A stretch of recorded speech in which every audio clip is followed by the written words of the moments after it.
U.S. Federal Reserve has lowered interest rates for the third time this year, as concerns about the job market outweigh fears of inflation fueled by tariffs. The U.S. is now seeking to ask tourists to enter the country through the ESTA visa waiver program to submit additional personal information, including 5 years of their social media history. This stems from an executive order President Donald Trump signed earlier this year to deny entry to foreigners who may pose a threat to national security.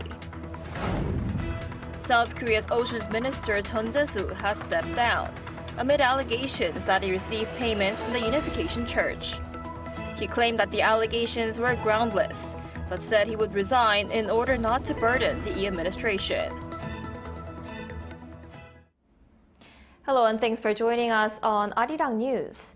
We begin today with the U.S. Federal Reserve that's once again cut its benchmark interest rate by a quarter percentage point, the third consecutive rate cut this year. Now with the cut, the rate gap with South Korea has narrowed. Our An Sung-jin starts us off.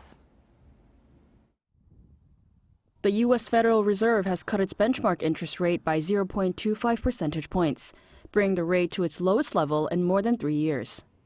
It announced on Wednesday that Federal Open Market Committee had lowered the federal funds rate from the previous 3.75 to 4% range to 3.5 to 3.75%. The Fed's decision marks the third consecutive rate cut since September, lowering the rate by a total of 0.75 percentage points this year. It cited an uncertain economy, including a slowdown in employment growth rate as well as rising inflation. Of the 12 voting members, 9 supported the decision while 3 opposed.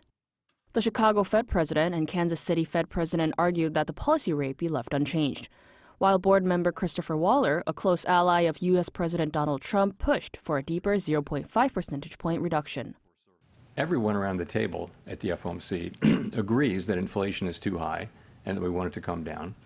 Where the difference is how do you weight those risks and what does your forecast look like?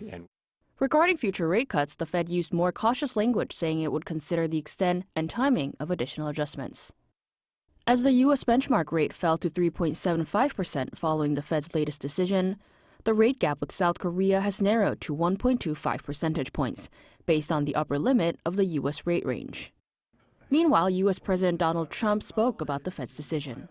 I mean, this guy, the head of the Federal Reserve, is a stiff. He did a rather small number that could have been doubled, at least doubled. On Wall Street, attention is now shifting to who will become the next Fed chair, with Kevin Hassett, head of the White House National Economic Council, considered as a leading candidate. The finalists could come as early as later this month. An Sung-jin, Arirang News. South Korea's Minister of Oceans and Fisheries, Chun Jae-soo, has resigned following allegations that he received bribes from the Unification Church. Following a trip to the U.S. to promote Korea's bid to host the UN Ocean Conference on Thursday, Chun told reporters that the accusations are absurd and completely unfounded. He also said that the claims are based on false information and it's appropriate to resign for the benefit of the Lee Jae-myung administration and the ministry.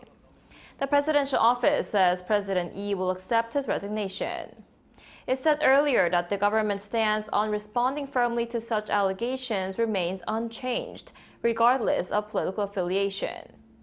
Chun allegedly received cash and valuables from the Unification Church in return for a request to promote the construction of an undersea tunnel between Korea and Japan. The National Assembly will open its first plenary session of the December extraordinary session on Thursday afternoon, with the main opposition People Power Party warning it will launch a filibuster on all bills on the agenda. The first item is a revision to the Fair Transactions in Franchise Business Act, which previously triggered a filibuster but is expected to pass under the Democratic Party's lead.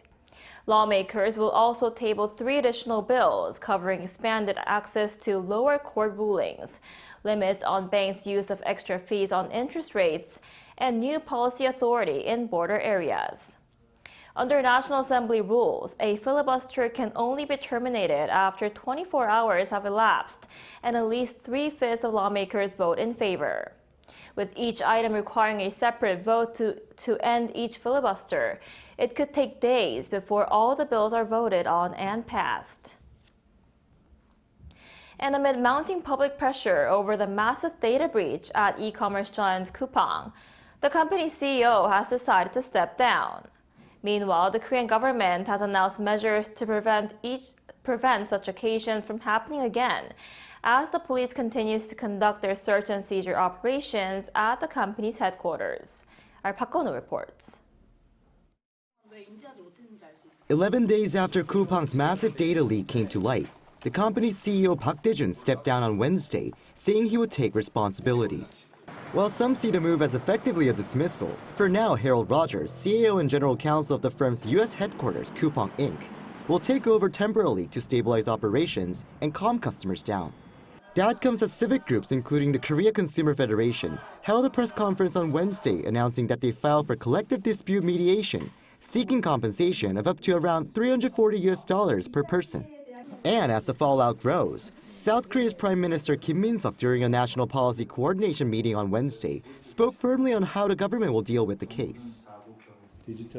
In a digital society, protecting people's personal information is the most fundamental responsibility of platform companies.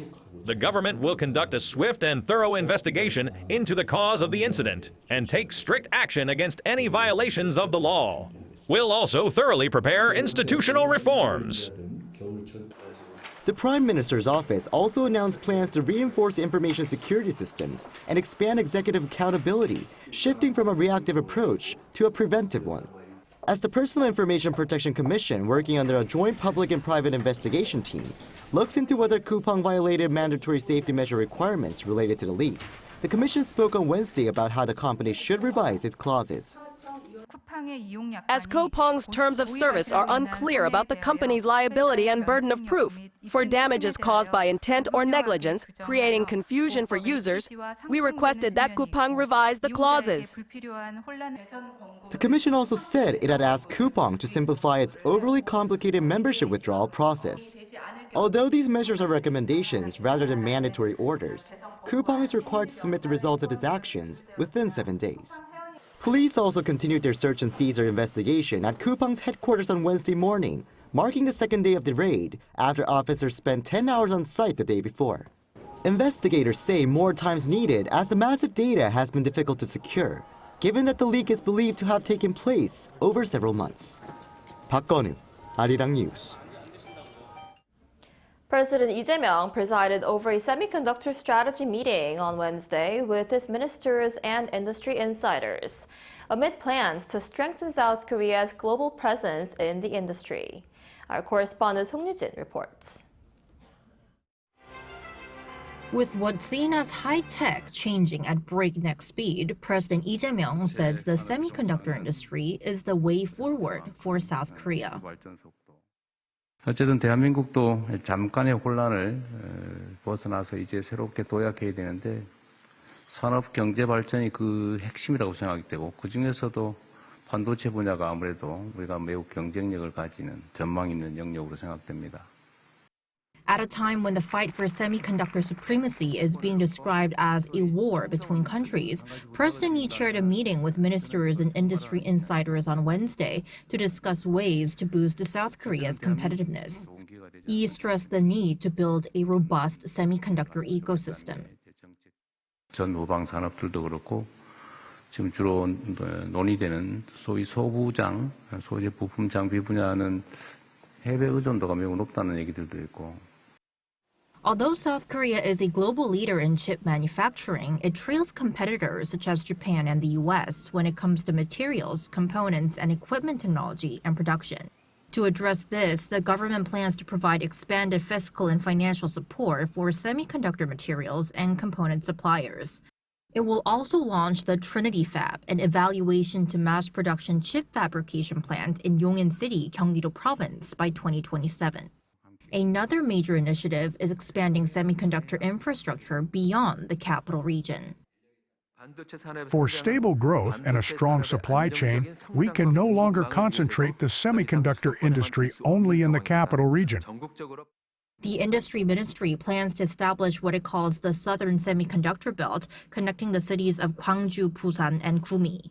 Gwangju will serve as a hub for advanced packaging, Busan for power semiconductor production, and Gumi for materials and components. So the question now is whether what was discussed this time will propel South Korea into the Lee administration's goal of the world's top two semiconductor powers.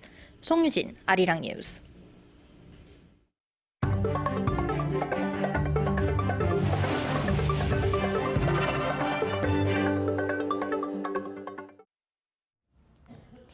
The U.S. House of Representatives has passed the annual defense policy bill for the next fiscal year, which restricts the Trump administration from unilaterally reducing the size of U.S. forces in Korea.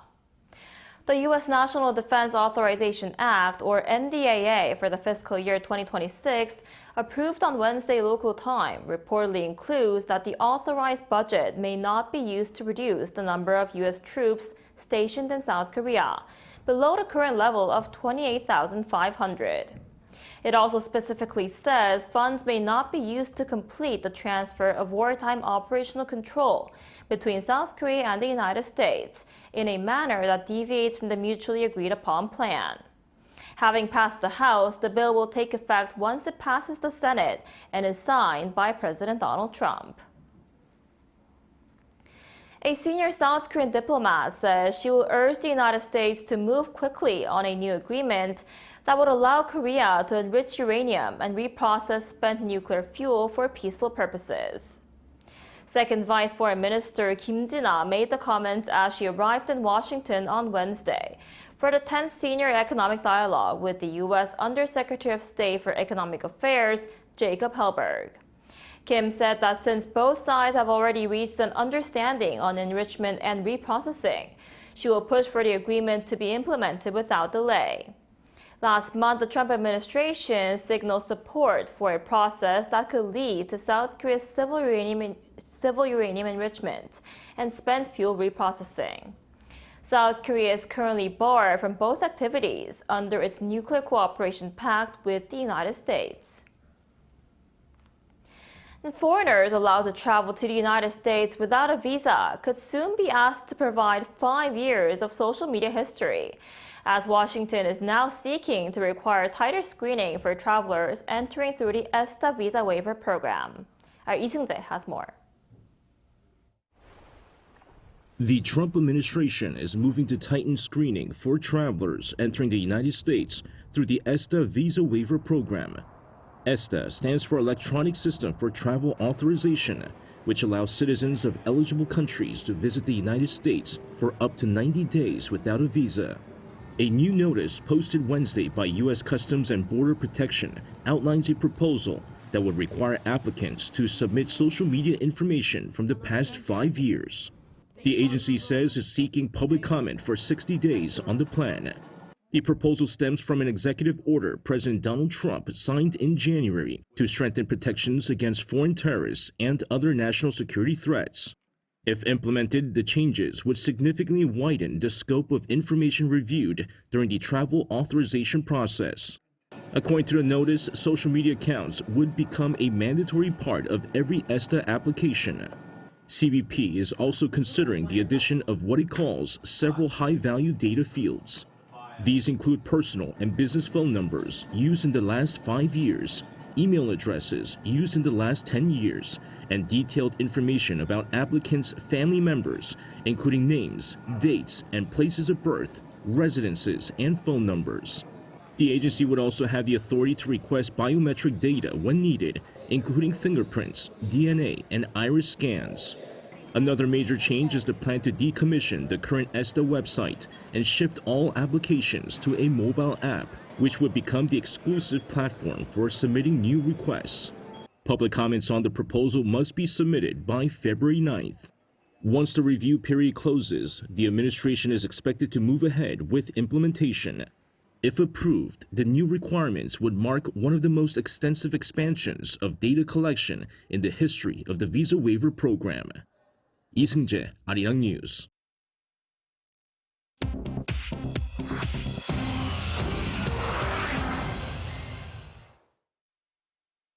This is The World Now, bringing you everything you need to know from around the globe. U.S. President Donald Trump has said American forces have seized an oil tanker off the coast of Venezuela as tensions escalate between Trump and Venezuelan President Nicolas Maduro. The U.S. Coast Guard, supported by the Navy, carried out the seizure on Wednesday, with personnel transported by helicopter from the USS Gerald R. Ford aircraft carrier. A day earlier, U.S. fighter jets flew over the Gulf of Venezuela in their closest pass to the country's airspace during the current pressure campaign against Maduro. It remains unclear who owns the tanker or what flag it was sailing under. Trump said the U.S. would, quote, keep the oil abroad. Staying with Venezuela, opposition leader Maria Corina Machado was absent from Wednesday's Nobel Peace Prize ceremony in Oslo. Her daughter Ana Corina Sosa accepted the award as Machado said she could not arrive in time. The Wall Street Journal reports she left Venezuela by sea for Curaçao with U.S. support on Tuesday, and the AP reports that she has now arrived in Oslo, where she greeted supporters from a hotel balcony early on Thursday. Machado has been in hiding since January, when she was briefly detained after joining a protest in Caracas, a day before President Nicolas Maduro was sworn in following a disputed election. She was awarded the Nobel Prize for her work promoting democratic rights in Venezuela. In Morocco on Wednesday, 2 adjacent 4-story buildings collapsed overnight in the city of Fez, killing 22 people. Authorities said 16 others were injured and taken to hospital, and the neighborhood was evacuated. The buildings, constructed in 2006, housed 8 families. Officials said the cause remains unclear and an investigation is underway. In the UK, best-selling author Sophie Kinsella has died at 55, her family said on Wednesday. Kinsella, known for the Shopaholic series of books, was diagnosed in 2022 with glioblastoma, an aggressive brain cancer. Her books have sold more than 50 million copies worldwide and been translated into over 40 languages. Writers including Jojo Moyes, Jodi Picoult, and Adele Parks paid tribute, while her publisher said she leaves, quote, a unique voice and a significant literary legacy. Chu Ji-hyun, Arirang News.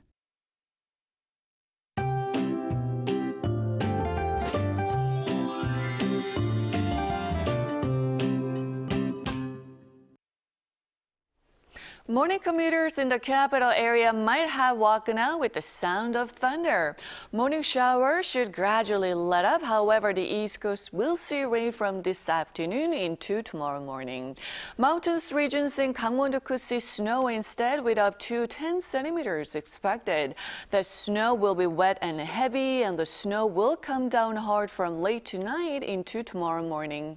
This afternoon will be as warm as yesterday in the capital, topping out at 8 degrees. Warmer in Daegu under sunnier skies this afternoon with stronger winds, and the air quality will be bad at times in most parts. Behind this band of rain and snow, freezing air moves in with sub-zero temperatures expected tomorrow morning, and heading into the weekend, we are looking at another round of rain or snow across Korea. Plan accordingly for your weekend.